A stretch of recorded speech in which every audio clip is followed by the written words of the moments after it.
term, next financial ratio, which is a profitability financial ratio that we are learning as return on equity. Now, this is very famous. I'm sure a lot of you know this already.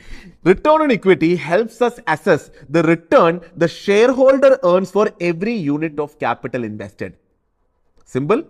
Any business you take, return on equity should be calculated for any business because it will tell you the return, the percentage returns the company, the business is generated on every capital invested into the company. Super important. Say you started a company, you invested 1 lakh into the company. At the end of the year, you generated 50,000 profits. So that is 50,000 divided by 1 lakh. It is a 50% ROE, you could say. So it's always important to measure ROE of a company. So measures the company's ability and efficiency to generate profits from the shareholders' investments. Now, what is shareholders' investments? It's nothing but shareholders' equity, which is nothing but the capital actually invested by shareholders. What are these? You've already learned this. Anyways, I'll repeat for you. What are these? What is shareholders' equity? Either the money invested by promoters or founders when they started it for the very first time, or the amount of money which they further induced as capital, maybe via inviting new investors, or they themselves investing more into company. Any money which is invested into company at any point of time, or it can even be surplus or reserves. That is, 1 year a company generated 1,000 crore profit. Out of that, 500 crores profit is maybe was given out as dividends. The rest 500 crores was kept in the company as surplus or reserve. That 500 crore would also be taken as shareholders' equity. Cool. So that is what shareholders' investments. This one, shareholders' investment or shareholder equity or this capital invested is. Cool.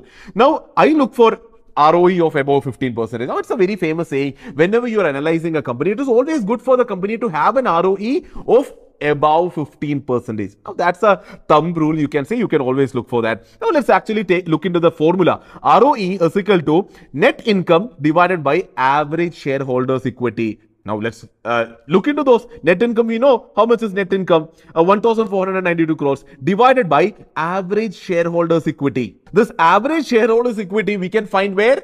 In the balance sheet of the company, right? So we can go here, go to balance sheet and see here. No, you come under, see, equity and liabilities. So you see equity.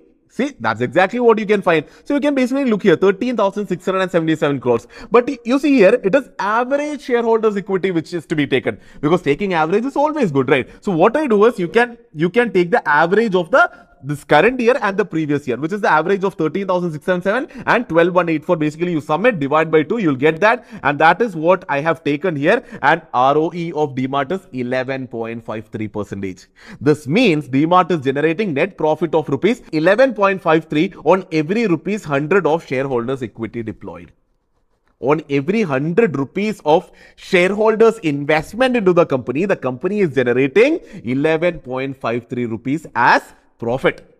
Now, as I said, I look for ROE of above 15%, but also let's do one exercise where we can go into screener again. Let's compare the ROE of DMart with other companies as well, right? So ROE, return on equity, has come here. Save columns. Let's see. ROE of Avenue Supermarts, which is DMart, is 11.54 and our calculation is 11.53, which we did manually. Cool. So 11.54. And you compare it with Trend. Trend, it is just 1.6. That's super bad, right? And then let's look into VMart Retail. That's 1.46. That again is very bad. So there are other companies which has much better ROEs as well. But comparing to Trend and VMart, it's clearly saying that DMart has a better ROE. So just saying that you should always compare with other companies and previous performance of the same company as well. But you look into the next slide, you see that ROE has a small problem. Let's see what the problem is. I've taken a very simple example explaining to you what the problem is. ROE has few drawbacks like all other ratios. And what is it? Imagine our own Jignesh Bhai supermarket needed rupees 1 lakh to make 10,000 profit. Okay, they have a shareholders equity of 1 lakh and they're making 10,000 rupees profit. So in that case, ROE calculation would be profit divided by equity, which is 10,000 divided by 1 lakh, which is 10%. Now, what is the problem? If the requirement is 1 lakh and if Jignesh Bhai gave 50,000 and remaining 50,000 is taken as loan, if that remaining 50,000 is debt, then the calculation, if you look into ROE, is profit divided by equity, 10,000 divided by 50,000 only, because 50,000 is the money that Jignesh Bhai put in as cash into the company. So only that would come into the equity part. The remaining 50,000 which came in as debt would go in as liabilities. Understood? So in this case, the calculation would become 10,000 divided by 50,000, and then ROE would come to be 20%. Is this good or bad? Because you can tell this is bad also, because now prima facie ROE is higher. ROE is 20%, but that is higher only because there is a loan element. What if a company is taking a lot of bad loans, and because of that ROE is high?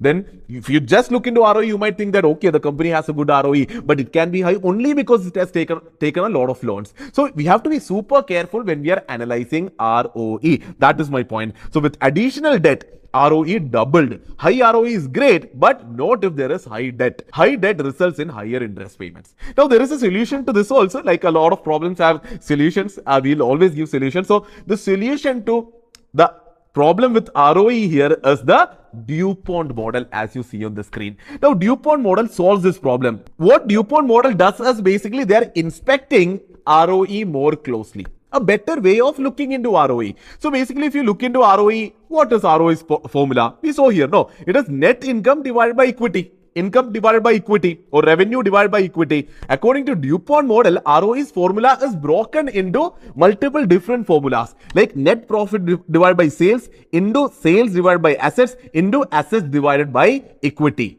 Cool? Now, why is this breaking done? Because if you see, sales and sales can be cut, assets and assets can be cut, and finally it's net profit divided by equity, and net profit divided by equity is ROE, right? If you come behind, net profit divided by equity is ROE.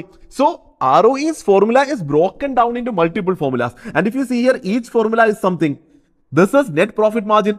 Sales divided by assets is return on assets, and assets by equity is financial leverage. Now, the whole point is when you actually divide ROE into these three, you're not just analyzing ROE, you're analyzing three different metrics. And these, when you look into a metric like financial leverage, it will speak about if the company is highly leveraged or not. Cool. So what DuPont model is saying is, rather than just looking into ROE as 20% of a company, rather you look into these three different numbers. You look into net profit margin, you look into return on asset, and finally you look into financial leverage also. These three ratios you look rather than just looking into ROE. Got it? You'll understand more as we get deeper into the session. Now, this is exactly what I'm saying.